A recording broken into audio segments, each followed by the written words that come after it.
Magandang araw sa ating mga grade 7 learners dyan. So ngayon ay tatalakayin natin ang pang quarter 3 week 2 ng ating math subject. At ang MELC na kailangan nating maunawaan ngayon ay maklasify dapat natin ang different kinds of angles. So bago to, kailangan nating mag-review para malaman natin kung saan ba galing etong angles na to. So nung nakaraang linggo ay tinalakay natin ang line, isa sa tatlong undefined terms, 'di ba? So etong figure na nakikita nyo dito, so eto ay line AC. So pwede siyang tawaging line CA, pwede siyang line BC, line CB, line BA, line AB. Ayan. So that is a line. At part ng line ay ray. So, ito ay tinakpan ko itong part na to. So, we have this ray going to the right and then that is ray BC. Hindi siya pwedeng tawaging ray CB. Hindi pwedeng ma-interchange ang letters sa pagpapangalan ng ray. So, kailangan uunahing babanggitin yung endpoint ng ray at yung sumunod na babanggitin ay yung distinct point na makikita natin doon sa ray na yon. So we have ray BC. Okay, another one, we also have this one. Pag tinakpan ko naman ito, so ray with the direction going to the left naman ay ang ating ray BA. Ayan. So, ngayon ay ang concentration natin ay patungkol sa angles. Ano po? So patungkol kay angles tayo. So i-define natin kung ano ang angle. So paano ba ito na-form? So sabi dito, an angle is a figure formed by two non-collinear rays that have a common endpoint. So new term sa atin etong non-collinear. So pag sinabi natin collinear, ibig sabihin wala siya sa iisang linya. So if an angle was formed by two non-collinear rays that have a common endpoint, so tignan nyo to. So ito, sa first illustration natin, yung ray BC at ray BA ay nasa iisang linya. So ibig sabihin, collinear siya. So, ibig din sabihin, wala tayong makikitang angle dyan sa first illustration natin kasi ang ray BA at ang ray BC natin ay collinear. Okay, tignan nyo naman itong pangalawang figure natin. So, we have this one. So, ito, may apat tayong rays na nakikita. Apat na angle tayo na nakikita. So, ito, at ito. 'Di ba? Okay, so tignan natin, intindihin ulit natin ang definition ng angle. So formed by two non-collinear rays. So tatakpan ko ngayon ito. So we have ray EA and ray EB. So ang ray EA sa ray EB ay hindi sila collinear. So non-collinear siya. 'Di ba? Wala siya sa iisang linya lamang. At etong dalawang ray na to ay may common endpoint. Ang common endpoint nila ay si point E. Kaya nakabuo tayo ng angle which is angle A, E, B or pwede ring angle B, E, A or pwede namang angle ilang. Pero mas defined sa atin yung angle na yan kapag ito ang ginamit natin. 'Di ba? So pero yung tatlo yan ay acceptable. Okay. Next ay kapag tinakpan ko naman ito, we have another angle here. So na-form yung angle na to kay ray EA at kay ray EB. So yung dalawang ray ay non-collinear din at may common endpoint na point E. So etong angle na to ay matatawag nating angle AED. Pwede rin siyang tawaging ray DEA at pwede rin siyang tawaging ray E. Kaso, pag nakita natin tong dalawa, ray E, so mako-confuse na tayo, di ba? Kaya mas mas maganda kapag yung 3 letters ang gagamitin natin para ma-define or ma-distinct natin yung angle na yon. Okay, another angle ay etong nasa baba naman. So, tinakpan ko yung iba and then we have this ray. So, eto ay E. So, this is point E. So, ray ED and ray EC. So, may common endpoint na point E at dalawang ray iyon na non-collinear. So, dito, that is another angle. So, ang pangalan ng angle na to ay angle DEC. Pwede siyang angle CED or just an angle E. Okay, next, yung last angle natin.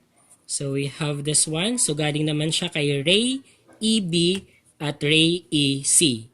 So, may common endpoint at yung dalawang ray na yon ay non-collinear kaya may angle tayong na-formed. So, dito, ang pangalan ng angle na to ay angle BEC. Pwede rin siyang angle CEB or angle E. Ayan. Okay, so bilang estudyante pa lang tayo, ay kailangang maunawaan natin etong about sa angle na to. So may nakikita tayong protractor at eto ang gagamitin natin since estudyante pa lang tayo pero tayo ay mga future engineer, architect, at simpleng tao na magpapagawa ng bahay, gagawa ng mga bagay-bagay na magagamit talaga natin etong concept regarding angle. Ano po? So dito, etong protractor na to, ito ang ginagamit natin para sukatin kung gaano kalaki, kaliit ang angle. At degree ang ginagamit na unit measurement kapag angle ang pinag-uusapan.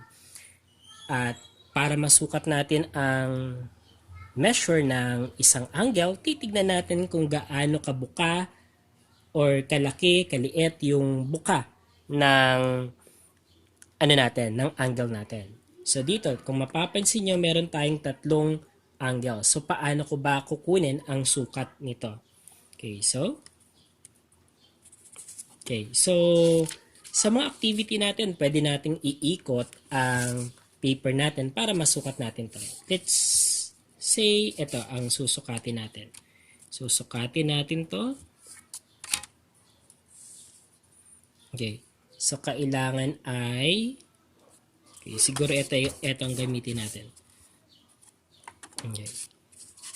So, yung endpoint ng ray na to, ilalapat natin dito yung center din ng ating protractor. So, sana ay nakikita. At doon sa 0 degree, dapat nandun nakalagay yung ating first ray. So, nandito siya. And then, para malaman natin yung sukat ng angle na to, so we will count. So 10, 20, 30, 40, 50. So 50, so 55, so approximately 57 degrees na. So 55 kasi to, 56, 57. So para nakaturo kay 57. So this is around 57 degrees. Okay, so ang unit measure niya ay degree, eto ang symbol. So, parang 0 na nasa taas ng number. So, 57 degrees. Okay, next naman ay ito. So, sukatin natin to. So, yung endpoint ng angle natin dapat nasa center. Ayan, and then dapat nasa 0 yung isang ray natin. Ayan. And then count natin. So 10, 20, 30, 40, 50, 60, 70, 80, 90. Kasi ito yung isang ray natin. So this is 90 degrees. So ito ay 90 degrees. Okay? Next, yung pangatlong angle natin. So ito yung endpoint ng dalawang ray. So dapat nandyan yung center. At dapat nandun sa 0 yung ating first ray. And then count tayo papunta dun kay second ray kung saan inabot. So, we have, okay.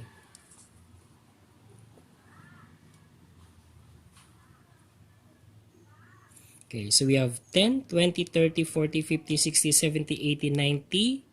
100, 110, 120, 130. So, 130 degrees. So, ito ay 130 degrees. Ayan, kung paano gamitin ang ating protractor para malaman natin ang measurement ng ating angle. Okay, so since ang first melt natin ngayon ay matutunan natin na maklasify ang iba't ibang kinds ng angle, so dito tayo. So kapag sinabi natin classification of angles, meron tatlong classification. So isa dito ay ito na pinaka-interesting at pinaka-importante. So an angle with 90 degrees. So ito, sinukat natin kanina, this is 90 degrees. So, gumagamit tayo ng gantong symbol to indicate that that is 90 degrees. Ayan, pangalanan. So, this is right angle. Okay, so this is a right angle. Okay, description na to. Ang description nito ay it measures exactly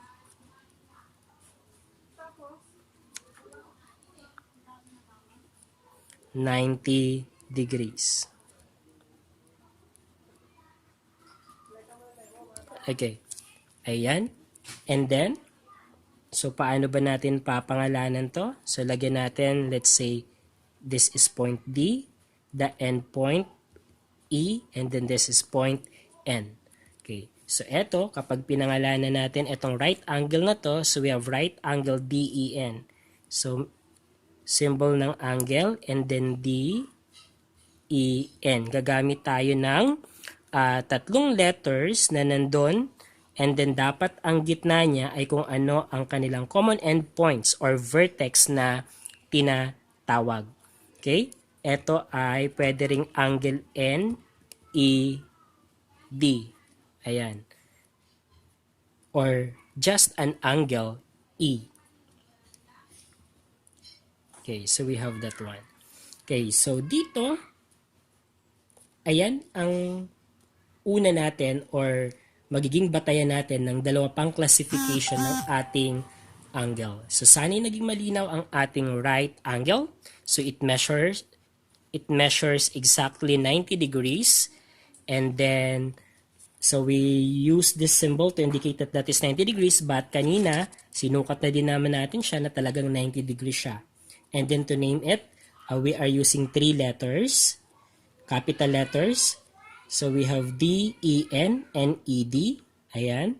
And then pwede naman yung vertex lang. So we have angle E. But mas precise tayo kapag three letters ang gagamitin natin para matukoy yung pangalan ng angle na iyon.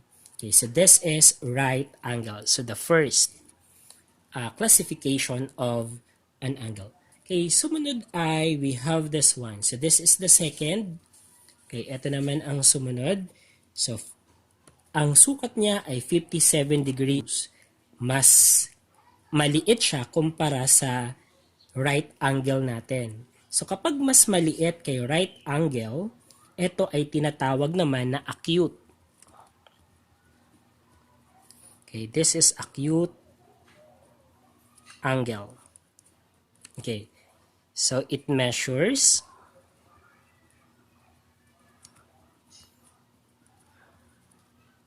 less than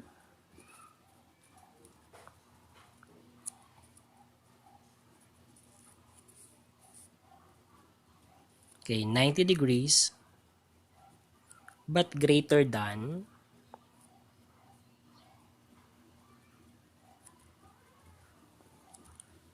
0 degree. Ayan. So, yun lang. So, kapag sinabi nating acute angle, so ang sukat nito ay mas maliit, mas maliit kay 90 degrees. Diba? So, ang range niya ay from 0 degree to 90 degrees. So, ibig sabihin kapag 1 degree ang sukat ng angle, 2 degree, 3, 4, 5, 6, 7, up to 89 degrees. So, yun ay matatawag nating acute angle. Ayan. Okay? So, let's say na ito ay may nakalagay dito na number 1. Okay. So, etong acute angle na to ay pwede naman nating pangalanan na angle 1. Gumagamit din tayo ng number para pangalanan ang angle. So aside sa paggamit ng tatlong letters or yung vertex, so pwede naman tayong gumamit ng number to name that angle. Okay. So meron na tayong dalawa. So yung una ay right angle. At yung pangalawa, kapag mas maliit kay right angle, we have acute angle. Okay, next naman ay, so ito. So the third angle natin ay mas malaki kay 90 degrees. So kapag mas malaki kay 90 degrees, ano kayang classification ito ng angle? So ito ay ang tinatawag nating obtuse.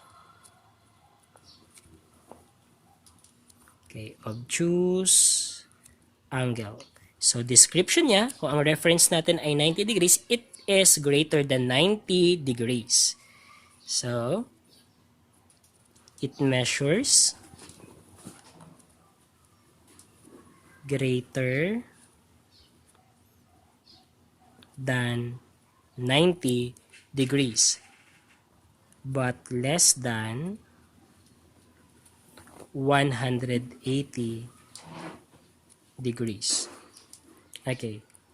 So, yan ang description ng ating obtuse. So, greater siya kay 90 degrees, pero hindi siya aabot ng 180 degrees. Pag 180 degrees kasi, straight line na siya. So, hindi na siya angle kasi magiging collinear lines na yung dalawang ray na yon. So, it is not an angle na.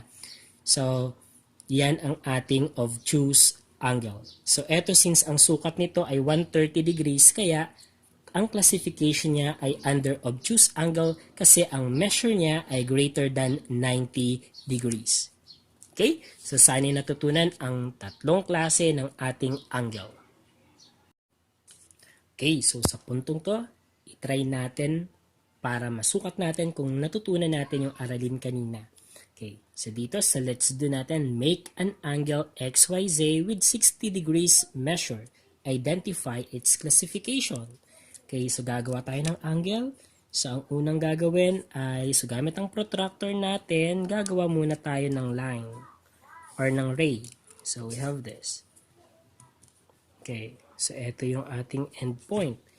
And then, ilalagay natin sa center yung endpoint and then dapat nasa 0 yung ray na yon. And then since ang gagawin natin ay 60 degrees, so 10, 20, 30, 40, 50, 60, and then lalagyan natin ng palatandaan yung tapat ng 60 degrees na yon.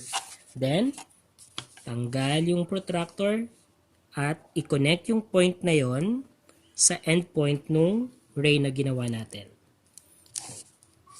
Okay, ayan na. So, tignan natin kung 60 degrees nga ba siya. Okay, so perfect. That is 60 degrees. So, 10, 20, 30, 40, 50, 60. Ayan. And then, lalagyan na natin siya ng 60 degrees. The name of this angle must be X, Y, Z. And then classification niya, since this is less than 90 degrees, this is considered acute angle. Okay, as simple as that. Okay, so pangalawa, make an angle PQR with a measure of 90 degrees. Identify its classification. So again, gagawa tayo ng line or ng ray.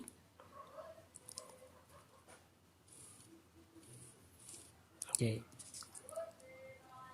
And then, ito ang ating endpoint. And then, since 90 degrees ang gagawin natin ay, so ilalapat natin. So, dapat nasa endpoint yung center ng at nasa 0 degree ang ating first ray. And then, 90 degrees tayo. 10, 20, 30, 40, 50, 60, 70, 80, 90. So, ito ang ating 90 degrees. So, lagyan ng tuldok or palatandaan. And then, connect that point, itong palatandaan natin dito sa endpoint ng ating first ray para makagawa ng another ray. Ayan tayo. And then, okay, so we have this one. So, tignan nga natin kung 90 degrees siya. Okay, perfect. 90 degrees. Okay, so ito ay 90 degrees. At ang pangalan daw ng angle na to ay angle PQR. So ang vertex natin ay Q. So which is the common endpoints of the two rays. Ayan. And then its classification, this is a right angle since it has an exact measure of 90 degrees. So this is a right angle. Okay, so next naman ay we will create an angle MON with a measure of 110 degrees. Then we will determine its classification. So 110 degrees. So gawa muna ulit tayo ng ray. Okay. Okay. And then tandaan natin yung endpoint. And then, using our protractor, dapat yung endpoint nasa gitna. Ito, nandito sa anong to. At yung ray na yon ay dapat nasa 0 degrees. Ayan. And then, para makagawa ng 110 degrees, so 10, 20, 30, 40, 50, 60, 70, 80, 90, 100, 110. So, this is 110. Ito, nandito yung katapat ng 110 na yan. And then, connect natin itong point na to dito sa endpoint ng unang ray na ginawa natin. Okay. So, tignan natin kung 110 nga ba. Okay, 110. Ayan. So, perfect tayo. So, lagyan na natin. So, this is 110 degrees. At ang pangalan daw ng angle na to ay MO. Ang vertex ay ang point O, which is the common endpoints ng ating dalawang ray. So its classification, since this is greater than 90 degrees, this is obtuse angle. Okay, so yan, perfect. Kung makakagawa tayo ng ganyan, very good tayo.